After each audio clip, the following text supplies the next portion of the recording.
The core problem is item level inventory accuracy is a huge financial drain on retail in multiple segments today. And if you can use RFID to do counts, like we've got customers, we have over 8,000 stores live around the world using our technology today. We manage over 600 million RFID tag reads a week. And if we can help a retailer keep their inventory accuracy in that 98% range every week, then guess what? The probability that they're going to know when they have an out of stock so that they can get that size to the store that's out of stock today is much higher. So that's the core problem. And the core benefit is this inventory accuracy component. Hello and welcome to the Next Level Supply Chain with GS1 US, a podcast in which we explore the mind-bending world of global supply chains, covering topics such as automation, innovation, unique identity, and more. I'm your co-host, Reid. And I'm Liz. And welcome to the show. Hello, and thank you for joining us today. Are you working with RFID? Are you considering RFID? Are you looking to improve your RFID environment? Well, you landed at the right place today because our guest is Dean Frew. He's the president of RFID Solutions at SML. And Dean has been involved with RFID from almost the beginning. He covers a ton of areas with us related to RFID, the challenges, the benefits, and the different areas. We get into the number one reason that retailers are driving RFID today, and that is inventory accuracy. But we also talk about fraud and how it's extending itself down through supply chains and leveraging RFID in different areas of the supply chain, along with buy online, pick up in store, and a couple of other little nuggets that are in this conversation that I think you'll really enjoy. So let's jump right into the conversation. Hey, Dean, welcome to the show. We're so excited about our conversation coming up. Thanks, Liz. Okay, so before we jump in, will you tell us a little bit about yourself, your background, and currently what you're doing for work? Sure. So background, grew up in New Mexico. So I'm an Albuquerque, New Mexico guy, and moved here to Dallas after college to work at Texas Instruments. So I worked at TI for 15 years. Involved in a number of different things, also involved in some M&A work for them. I then left TI and again doing venture-funded startups. And one of those, I was the VP of operations at a software company where we were working at MIT for what became the Auto ID Center on 99 through 2001, establishing the standards of what we currently use today for EPC and RFID. After that, I decided to start my own company. It was right about when Walmart was going to announce their mandate. I was on the technical committee side of that. And at MIT, I felt like something was going to happen. And it was an opportunity to start a company. So I started a company here in Dallas called Extraprise. We focused on helping CPG brands tag product for Walmart. So PepsiCo, ExxonMobil, Dial, L'Oreal. We did all of their source tagging for them. I took that company, venture funded, bought it back from the venture company in 2010, and then I sold it to SML in 2013. SML, of course, is the second largest RFID tag provider in the world, and they bought my software company. Currently, I'm the president of SML Intelligent Inventory Solutions, which is our enterprise software business doing nothing but RFID, focused on distribution centers and stores, if you will, in retail. Reside here in the Dallas area and manage a team in Sweden, Dubai, UK, throughout the Americas. So that's awesome. Yeah. And actually, when I was back a much younger woman, I was working at a company that was impacted by the Walmart mandate that you were just referencing. And we ended up putting RFID tags in our pallets, actually, because I worked at a beverage company where it's hard to read. So you're bringing back lots of good memories for me. Yeah, a lot of investment went into this space because of that one mandate. I think we talked about $1 billion went in to develop the technology, basically, just due to that one mandate in 2003. Lots of learnings. Yeah.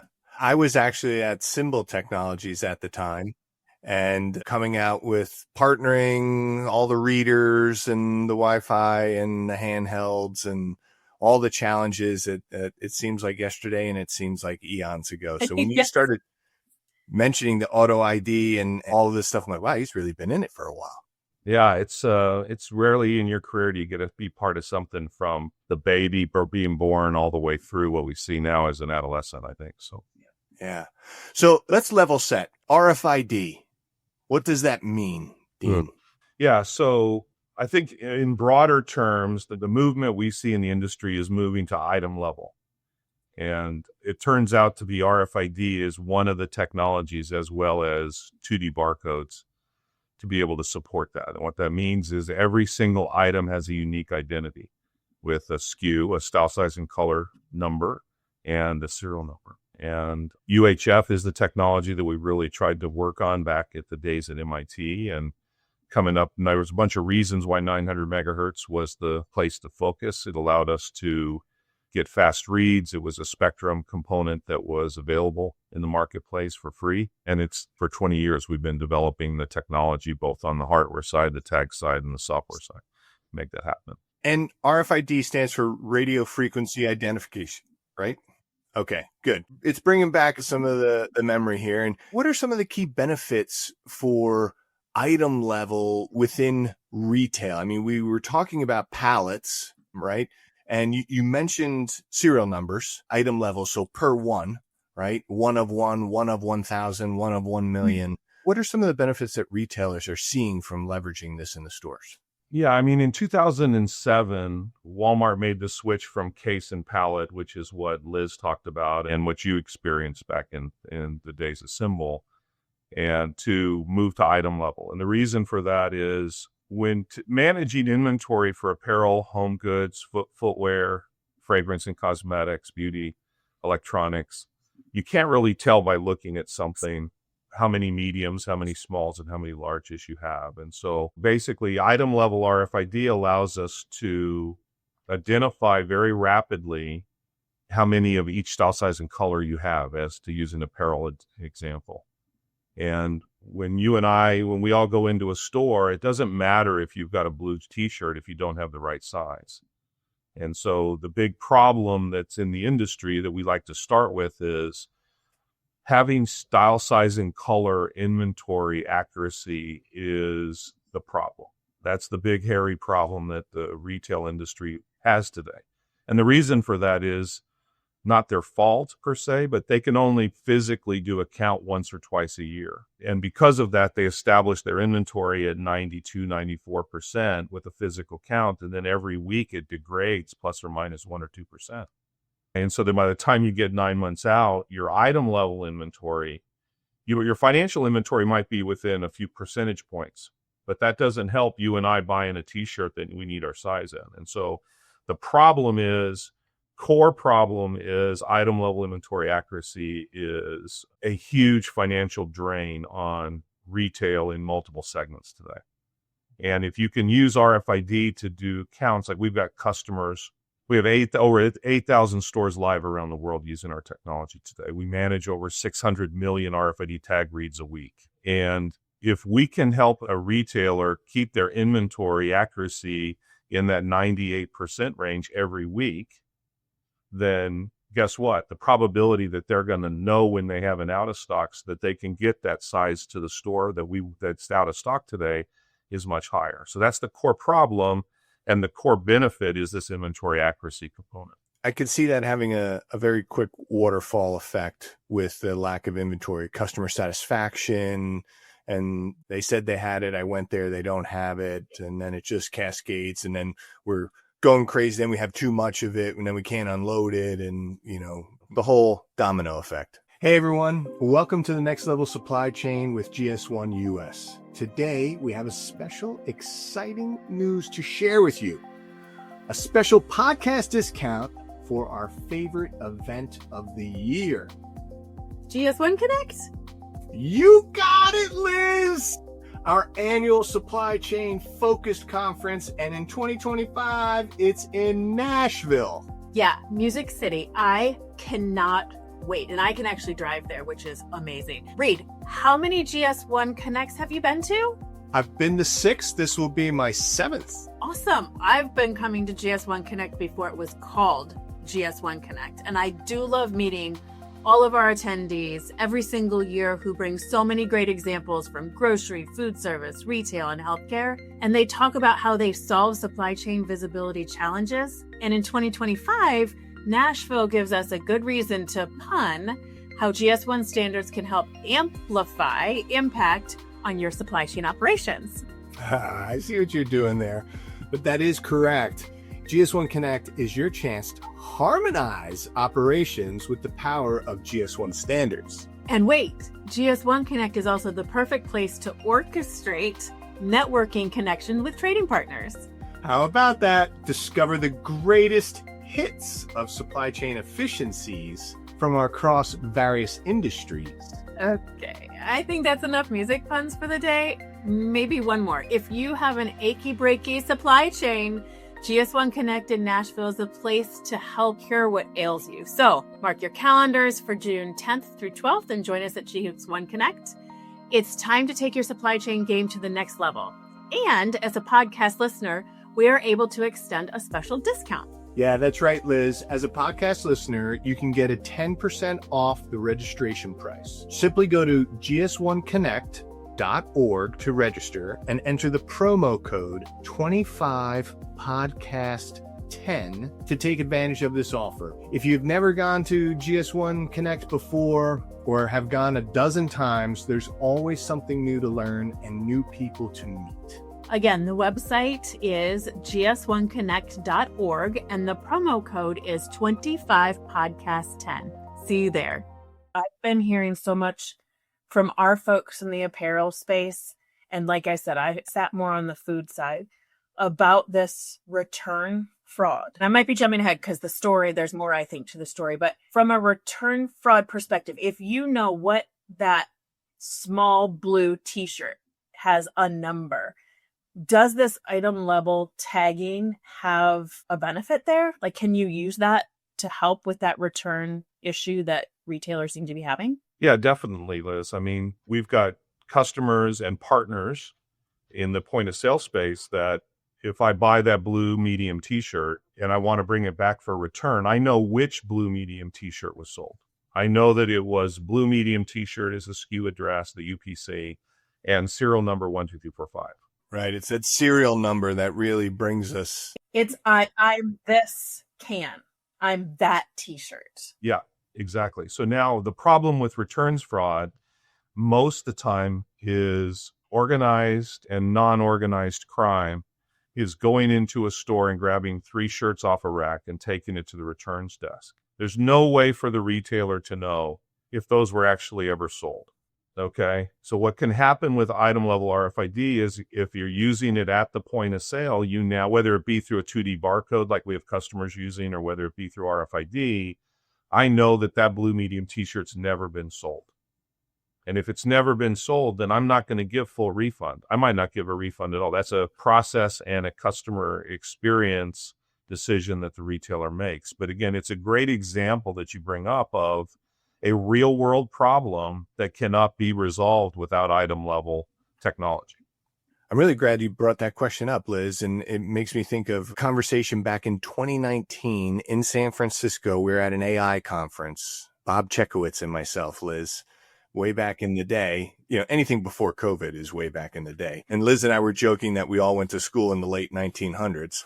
Some earlier than that, but that's okay. We'll stay off of that. Okay. Mid 1900s. So they were talking about computer vision. And we had GS1 shirts on, and then the gentleman who was giving the presentation was like, you know, I hate to say it, but we're going to replace the barcode. And I'm like, we love computer vision. It is a wonderful solution. I said, I just have one question for you. I understand that you could look at something and in less than a second tell me that there's 256 toothpicks that are on the floor, but tell me the batch and lot number of them. When were they produced? And then tell me the unique identifier of each of the 256, aka the serial number. And well, we would have to have it printed on there. And I'm like a barcode. So it was very interesting though, but RFID, this has been RFID, and you mentioned 2D barcodes. So QR codes, the regular UPC barcode does not have the space within it for us to incorporate that serial number in there. but RFID tagging does. And 2D barcode has that capability because it expands, the data Yeah, capacity. and computer vision is a great technology for consumer packaged goods. I mean, we see multiple retailers. You can run a robot down the rack and you can figure out how many cans of green beans you have, okay? Because you only have two sizes, okay? And so when you look at all of us have gone into retail stores and you look at a stack of T-shirts, you can't tell which ones are which size. That's my point. And don't get me wrong. I am a huge fan of computer vision. There are lots of use cases out there, and it helps with fraud too in certain capacities. People talk, back to Liz's question, people talk about loss prevention and we think of gates at the door and so on. But quite frankly, one of the largest, if not the largest after COVID, of the loss detection or loss in a store had to do with returns fraud. Or it had to do with people stealing things and taking it out of the store and then bringing it back for a return. Just bring it back. I bought this here. The tag's still on it. I lost the receipt. And then the conundrum, we call it, on customer service. What do you do? If you don't have any proof that it's never been bought, then you end up having to guess. And typically they err on the side of giving store credit or something like that. But store credit's just additional monetary benefit to the thief. The organized versus unorganized crime around return frauds. Reid, it reminds me, Reid and I just had a conversation about coupon fraud. I guess I'm inherently I think about the good, but I never thought about returns fraud being an organized crime. Anyway, we can move on from that. It's just another little nugget of mind-blowingness that I learned this morning. And in general, we're going to come back to some other things, I think, but in general, returns is kind of the biggest mess and biggest unserved problem in retail today. And there's some things we're doing with RFID to address that, but it's a big, hairy problem. Yeah. And, and some of my family members are actually part of the cause, okay? Not to mention names, okay? Please explain a little more. I know. Yeah. One of my family members got married, and her name shall not be mentioned, but she bought 5 dresses and returned 4 of them. Okay. I mean, that's not uncommon, especially in that generation. Okay. Yeah. And they figured out how to do this the best way. They don't have to go into a store. They just order it. They bring it in. Some of those units went back to Australia. So anyway, it's the whole returns process is something that I think over the next 5 years, we're going to see a significant amount of advancement beyond some of the things we're doing today. And you're not just talking about just fraud there with that example. There's a little bit of fraud that happens, but it's the whole, okay, we used to do this in good faith that 90% of the time I was going to keep it. But now people know oh, wait a second, you're buying 5 dresses from the same place. We know you're going to return 5 or 4. And they starting to reduce that. But when you're buying them from 6 separate places, it's a significant cost and it's a carbon footprint issue as well. Let's stay with that topic here. How is RFID impacting in any way, shape, or form the BOPIS, the buy online, pick up in store customer experience? Is there a play here? Yeah, definitely. I mean, back in the ancient days before COVID, okay, BOPIS was something that our customers talked about. Most of the value proposition was about in-store fulfillment, not online fulfillment out of stores. They all dreamed of it. 80% of their inventory was in brick and mortar and 20% was in the DC. They were still most of them fulfilling their orders out of the DC. And after COVID, they were forced to leverage their stores for inventory more so than they ever had before. And so what we saw was the growth of our business has been completely driven by 2 things. And I'll talk about supply chain later, but BOPIS is the number one, okay? And that is, if I don't know what I have and I commit to Liz to go into XYZ retailer, she orders online, she wants to come into the store, and I want her to come into the store, by the way.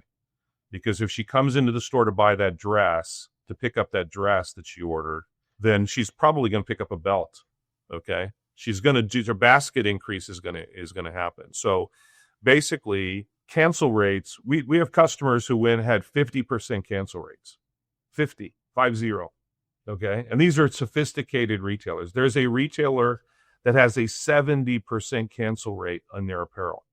So guess what they do? They don't expose that to BOPIS.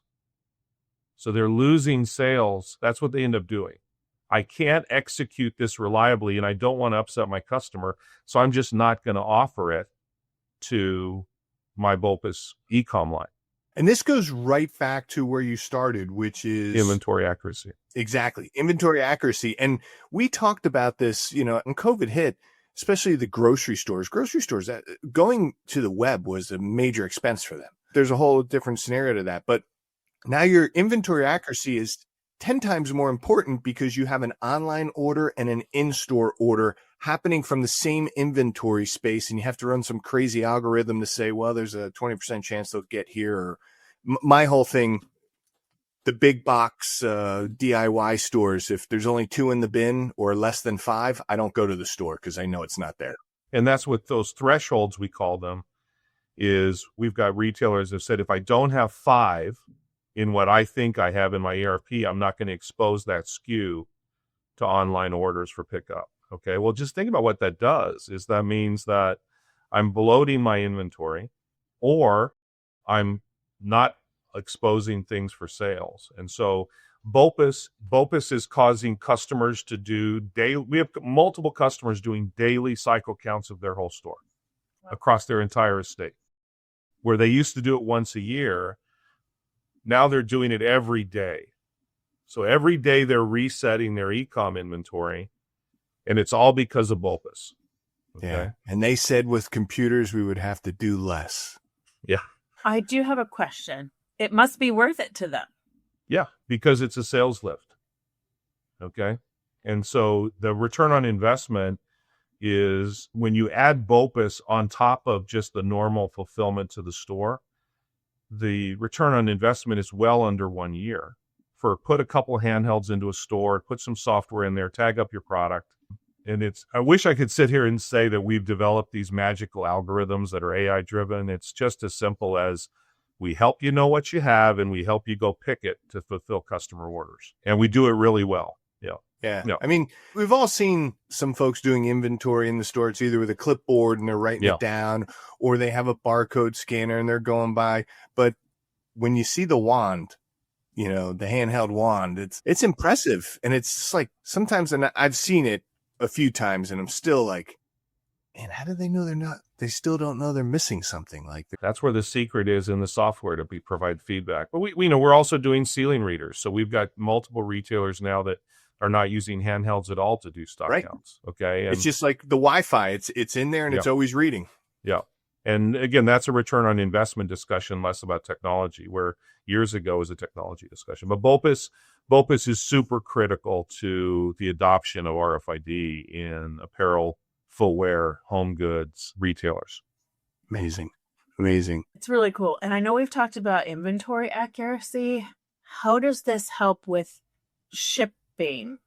I'm assuming it helps with shipping because you know what you have and you can get it out the door. But then I'm also assuming, I'm apparently liking that word today, that the back rooms and warehouses need to be tagged and with readers and all of that technology as well. Yeah. So if we think about a 3-tier supply chain, factories, distribution centers, and stores, the bigger return on investment is the store because that's what touches sales. Okay. So the model that we see being adopted is you outfit your stores, you get your sales lift, you get your inventory reduction, you get your labor efficiency, and then the next step is moving into your distribution center. But it's not on outbound, it's on inbound. So most retailers today and brands are sampling 1% of the boxes that come in. Maybe. We've got multiple deployments around the world where we're now using tunnels and audit stations to read 100% of the boxes coming into the DC at 100% accuracy. That's amazing. Yeah. And doing it at speed, doing it at 1,000 cases an hour. Okay. And what we're finding is that across millions of cases, this is not just a single data point that I pulled out. Across millions of cases, the average audit failure is somewhere between 4% and 10%. That means 4% of the boxes do not have in it what they think they have, or 10%. Wow. Okay. So think about you talked about you used the word cascading. Think about how that cascades into your warehouse management system about what you think you have in inventory. Think about how that cascades into the store because you went to go pick an item in the warehouse because you thought it was in the box and it wasn't, so you couldn't fulfill the order. And so the fastest growing segment of our business are these retailers that have put it in their stores and are now working their way into inbound and outbound out of their DC, but mainly inbound. And it's all because of the same technology. Yeah, they're trying to reduce the negative compounding effects.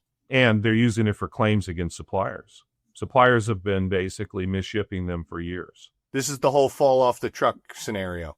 Fall off the truck, or they're never going to be able to know if I short shipped them or I shipped them something else. I mean, we monitor overs, unders, and unexpected. So we've got multiple examples where 160 items were supposed to be in a box. There were 160 items, but 130 of them were a different SKU. So financially, I'm okay. But from an inventory accuracy standpoint, I now have a box that only has 20% of what I thought I had in it at the SKU that I put into my warehouse management system. And you may not even need the extra. Yeah, it might be an assortment issue where I got a bunch of extra smalls. I'm never going to sell them because I needed an assortment of medium, large, and small, that kind of thing. That's a huge issue that is just coming to light as we've deployed to multiple retailers around the world that into their DC for inbound. Are there other ways that, brands are leveraging the technology? Because I was thinking of like with the inbound, doing the audits. I totally get it. And I want to respect my friends over on the computer vision side, because you can tell me what the count is. And yeah, we have the right number of medium and large, but you can't tell me from an RFID reader if they're torn or ripped or damaged. That's where computer vision comes in and helps out. But what are some of the other ways they're leveraging the technology? Dressing rooms and checkout. We were fortunate enough to do an interview with Jerry Willis from Fox News 2 years ago at NRF, and it was great. I love the interview because she was able to get it. You mean I can go into a dressing room, I can put my things on the hook, I can look at what I want, and if I want something else, I can look on a screen and you tell me if you have the style, size, and color that matches this, and I could just ask an attendant to bring it to me. Okay. And I never have to get she was like, wait, I don't have to get redressed again, go out, try to find it and bring it back. So anyway, dressing rooms, and then checkout is probably the fastest growing in the store right now. Okay. Changing that process and reducing friction at point of sale. So when you say, I think Decathlon is one of the athletic stores. They're like a Dick's. Yeah, in San Francisco, they have them. And I saw it where you fill a basket with all the stuff you want, and then you go and you put it on the table. Yep. and it hits your credit card and you're out the door. Yeah, Inditex, Zara, Uniqlo, Decathlon have all done that. And I think that's at the far end of the spectrum of self-checkout. To do that, everything needs to be checked out. You can't depend on a consumer to take the hard tag off, those kind of things. Somewhere in the middle is what we're seeing being the sweet spot, which is I basically take items, I put them on a counter, it populates the point of sale. There's no way to have fraud in that at the checkout. It populates. I have no time to scan every item. And so we see that as being something that is probably because there, if I have 2% of my product that's not tagged, I can still use a barcode scanner to finish it. And it brings with it, cascades the benefit of exit, returns fraud, things like that. Wow. So cool. This has been, for me, a really cool conversation because it's brought me back from like 2002, 3, and 4 all the way till now, and the different use cases that RFID and 2D, but from a serialization standpoint. I mean, there's been so many different technologies and use cases that we just talked about in this few minutes. It's been so cool. We do ask Dean 2 questions at the end of our conversations, and I get to ask you the first one.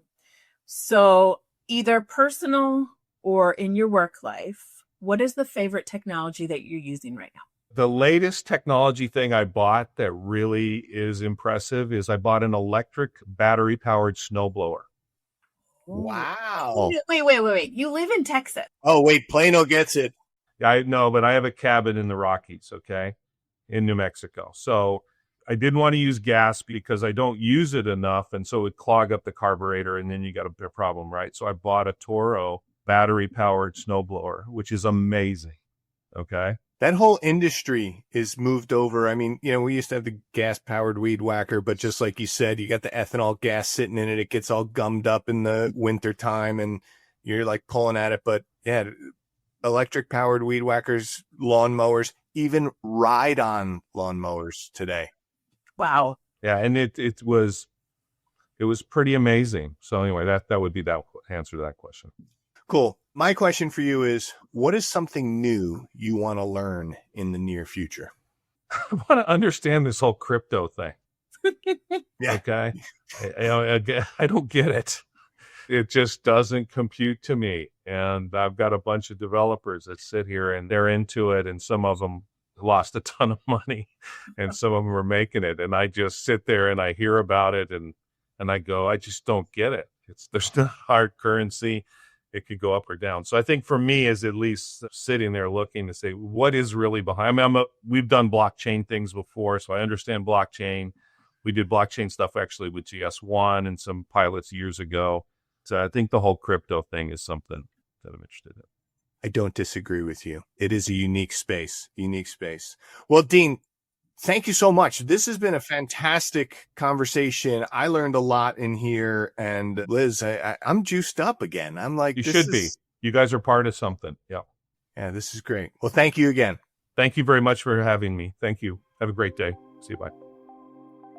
Thank you for joining the Next Level Supply Chain with GS1 US. If you enjoyed today's show, you can subscribe to our feed or explore more great episodes wherever you get your podcasts. Don't forget to share and follow us on social media. Thanks again, and we'll see you next time.